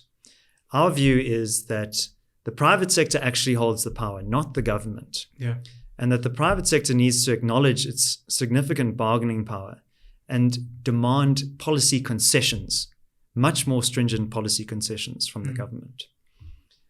It's one thing to offer your help, to say, okay, we're going to help to try and fight criminal syndicates from stealing copper or from sabotaging construction projects. But then you need to demand that the government removes things like EWC and NHI from the policy agenda. And so I think big business needs to get a lot more tactical and strategic about its engagements. You can also withhold power, right? Yeah. Bear in mind that we're on the eve of an election in South Africa. So a lot of that business support is tacitly supporting the ANC, really, on the eve of an election. Yeah. And all of the problems that we're witnessing here are downstream from policy. So that they're not just like these natural phenomena that we have high unemployment or that the infrastructure is collapsing or that there's no electricity. Yeah. These are the consequence of poor policy choices throughout the years. Yeah. So we need a completely different policy paradigm. And we're not seeing big business arguing for that forcefully enough. So it's one thing to provide support, but I would say to big businesses, rather use your capital, your expertise to go and solve some of these other problems at scale. You don't need the government's permission to do so. You don't need the government's permission to generate electricity. Yeah. Why does the government have to have a monopoly on transport infrastructure in South Africa? Yeah. People have been building ports for hundreds of years. Sure. We don't need the ANC government to build and control a port. Yeah. So the private sector creates a lot of value already in South Africa. And big business needs to start to say to government, okay, you've had your turn now, but we need to start controlling more things. One of the sad things when the Springboks win, when there's a certain company that does well locally, when there's certain individuals who shine bright on the global stage, is to what you were saying earlier. Our government looks good. Everyone starts believing, we must be doing something right in South Africa. You've got these big businesses that are listing overseas. You've got these amazing entrepreneurs, global entrepreneurs. You've got entertainers that are blazing the trail. And then obviously the politicians, when it's convenient, we'd like to congratulate as if that's something to do with it. And the message is almost, there are people doing amazing things in this country despite government, not because of government. And you're saying to big business, you guys have been doing amazing work, some of you, and please keep doing good work, do more good work, but stop enabling this government, because if anything gets solved, they're going to piggyback off and be like, since we sat with these CEOs, look at the work we've done. We've created these jobs. These are not your jobs. We created the jobs. But now you guys want to run them, whether it's a Toyota in Uitenhage. Now you want to claim that you created these opportunities. And you're like, I do not think so. I remember with some of these investment conferences that Cyril likes hosting, a lot of businesses are trying to invest here. They want to do business here. They want to manufacture here. And in a more enabling environment, they would probably invest much more. You're not forcing us to get a BE partner. You're not forcing us to focus on certain things which actually don't even benefit the masses of the country. If you were to remove some of these things, we'd even pump in more. But now you guys want to sit with us at a table and we're going to be like, well, we want to invest 5 billion in the Eastern Cape. And then you want to stand on a podium as if, we got whoever. And you're like, I don't think it's like that. Yeah, the world doesn't owe us anything. Yeah. Investors seek one thing, return on investment. Yeah. Can we guarantee that if they put money into this country, they'll get more money out as a result, right? No. And when we talk about things like unemployment, government doesn't create jobs. You don't just summon jobs out of thin air. Yeah. Jobs are the consequence of economic production and productive activity. So we needed to make it worth their while for these investors to come here.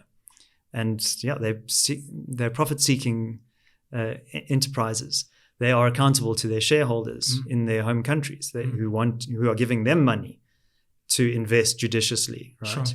Sure. So if you're a big multinational corporate, sometimes your shareholder agreements prohibit you from ceding equity to local partners in these jurisdictions. So we can say, oh, well, we need BE, we need 25% or 30% equity. Yeah.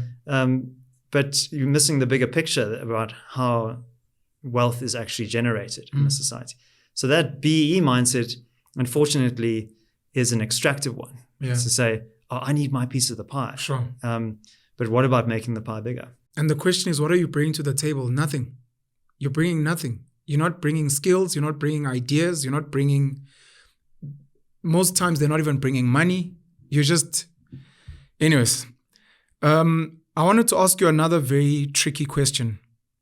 We speak about big business not supporting government, and you said most of the things that have been built, most of the great things we're achieving economically is from the private sector. It's not from government.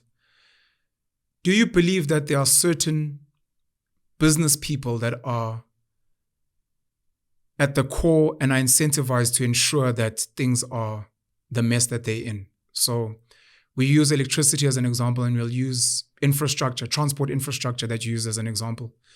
Do you believe there are certain business people locally or from abroad who have a vested interest in ensuring that Eskom remains a monopoly, that we don't have private producers that are deregulated and everyone can create their own electricity, that need government to be the only people that can create railroads and ports and do you believe there are certain big business people who maybe sit with government and say, sit with us and things are not allowed to work. We can't deregulate because that's how we make money.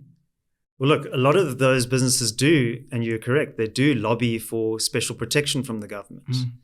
And I think what's very interesting is we often hear this term monopoly. Yeah. And it's very much associated with the big capitalists. If you think of the Monopoly board game, there's the guy with the twirly moustache.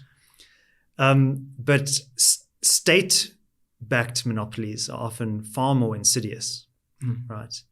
And so we've created these monopoly industries in South Africa, like energy or electricity, like rail. Yeah. And it's interesting if you look at the different network industries, the so-called network industries. The one that isn't a state monopoly is telecoms, right? This conversation is going to be beamed across South Africa to people's devices. We have more mobile phones than we have people in South Africa. And we have relatively free telecoms space in South Africa, which is something to celebrate and which is a huge asset, right? And pretty affordable for most people. So what we need... Telecoms? Yeah. We'll debate that another day. Our internet is extremely expensive. Yeah, so I would say the antidote to the high prices is more competition. So I think, if you think of the big duopoly essentially of Vodacom and MTN. Thank you. No, we're on the same page. Thank you. But what I would say to counteract that is to reduce barriers to entry for new competitors, right? Make the licensing requirements looser. Crowd in. Yeah. But we're essentially comparing it to if we had whatever it would be called government data, which would always go down for 8 hours where you can't access the internet, which is what we're seeing. Yeah, exactly. So what I think has happened is as the state has expanded, it means that the incentives for political capture become higher, right?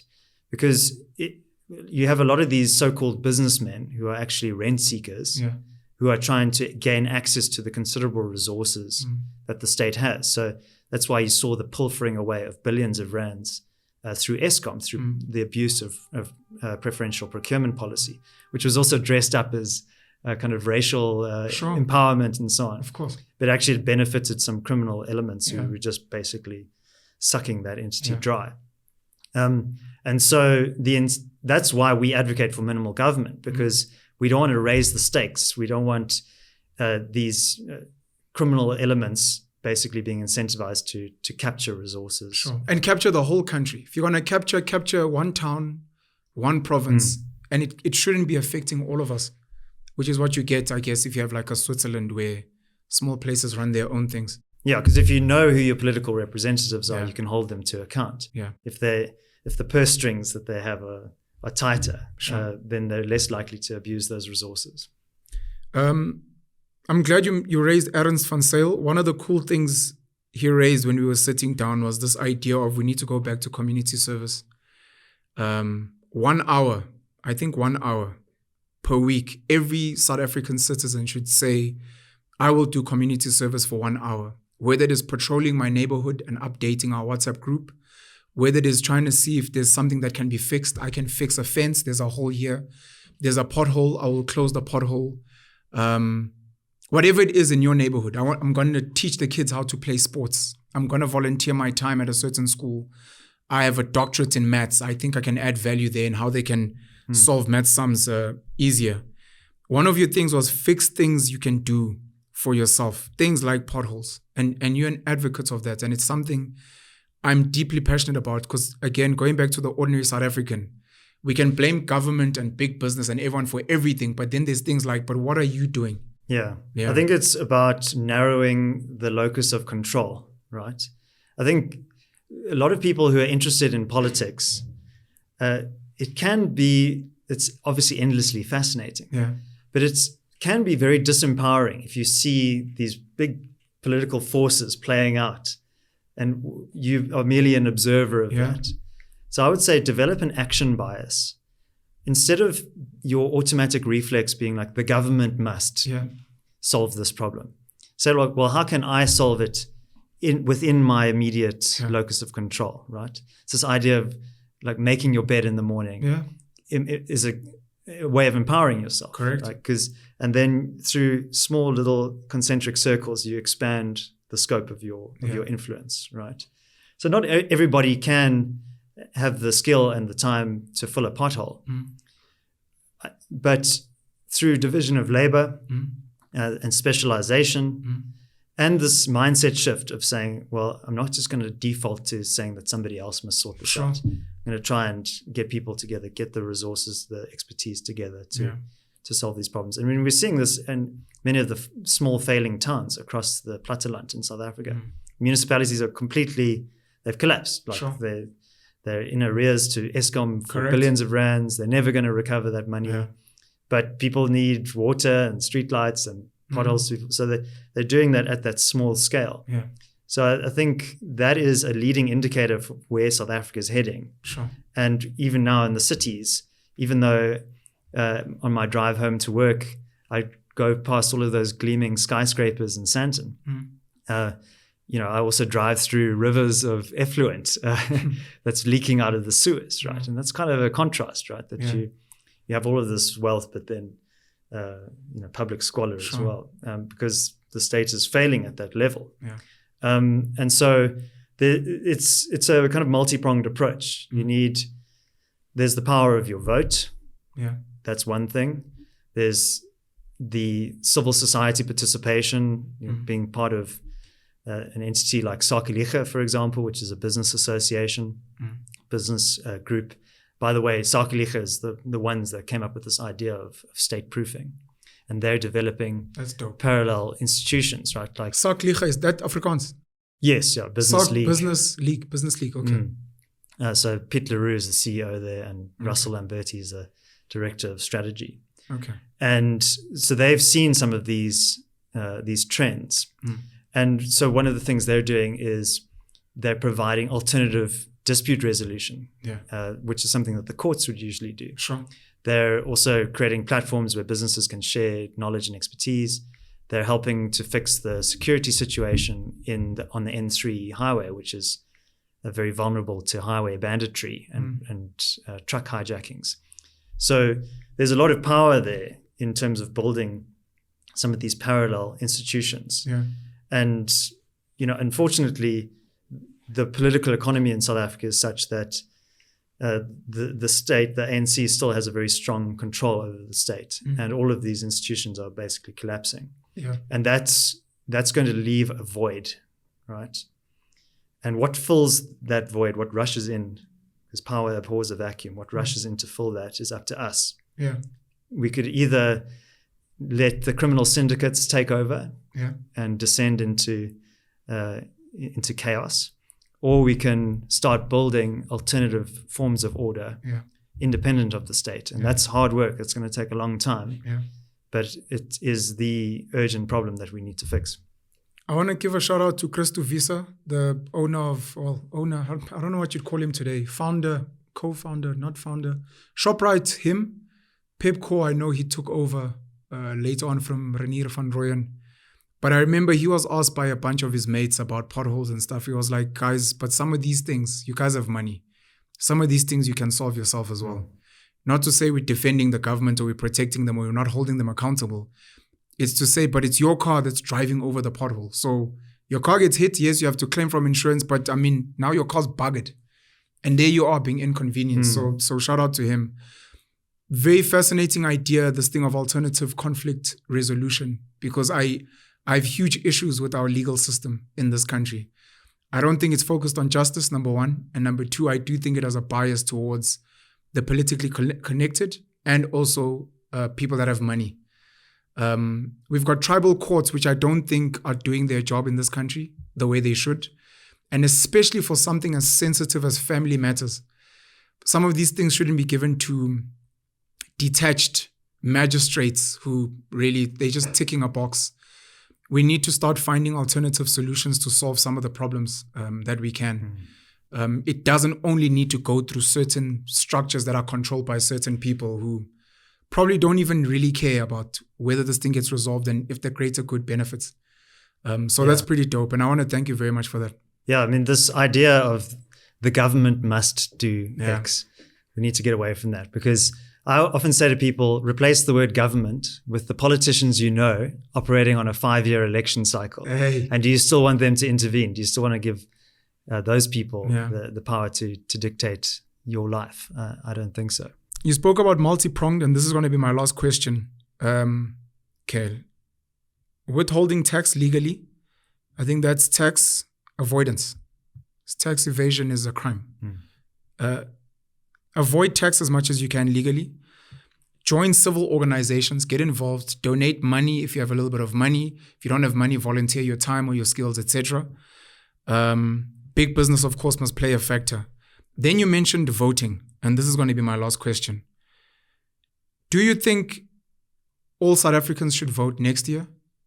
Do you think every person's vote should count equally, considering the political illiteracy rate we have in this country and how people have become so dependent on the state for things like grants, etc., where they feel like this is my mom, this is my dad. If I don't vote for them, who knows, the next guys might switch off these free benefits I'm getting. Do you think everyone should vote, and do you think everyone's vote should count the same? Yeah, I think everybody should vote. I think that when you vote, though, you should understand the limits of that. I think that is obviously something that many people in South Africa struggled for over the years. And I think it's a very important part of your civic participation. But my concern with the voting is that that's the beginning and the end of your engagement in public life. Sure. And all of the other things that we do are arguably more important, right? Sure. At the kind of local level. I think when we look at democracy, we also have to ask some pretty hard questions around, are we basically just slipping into a kind of majoritarianism? Yeah. It's like, well, we have the most votes, so everybody else can regardless get of what it's doing to the country and to everyone else. As long as the majority says, let's go burn. Well, that's what they voted for. Yeah. So that's why we need to build a constitutional order in South Africa, which is not necessarily dependent on the people who are voted in, but that recognizes that people have fundamental inalienable rights. Yeah. So it's even if the government had to change the constitution tomorrow, that those rights are still going to be the same. Those are inherent to your human dignity as a person. And it's not something for the government to grant to you. It is within you. Yeah.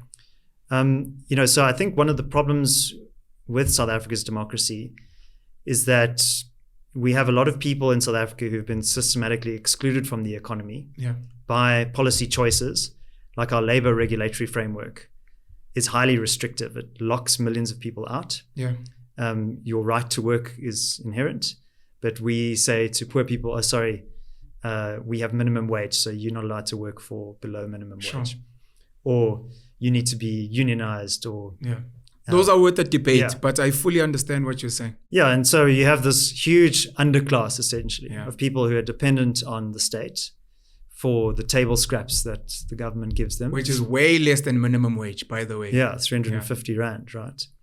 And the argument in favor of those grants is that, well, people would be absolutely in extreme poverty if they didn't have 350 Rand a month. But you can't hire them and pay them a certain amount. But, I mean, you can't, let's be honest, you can't really live off of 350 Rand a month. Correct. Maybe you can buy some pup or something. But it's much more important to have people who are empowered individual agents, free economic actors within the economy who can transform their own circumstances.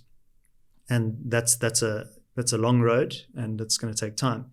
But the problem is in South Africa is we have the government saying, well, if you vote for somebody else, then you're going to lose these table scraps that we give you, or, hey, vote for us, we'll give you national health insurance. Sure. Does that poor person experience the downsides of the national health insurance, which is going to really destroy the private healthcare sector in South Africa? No, they don't.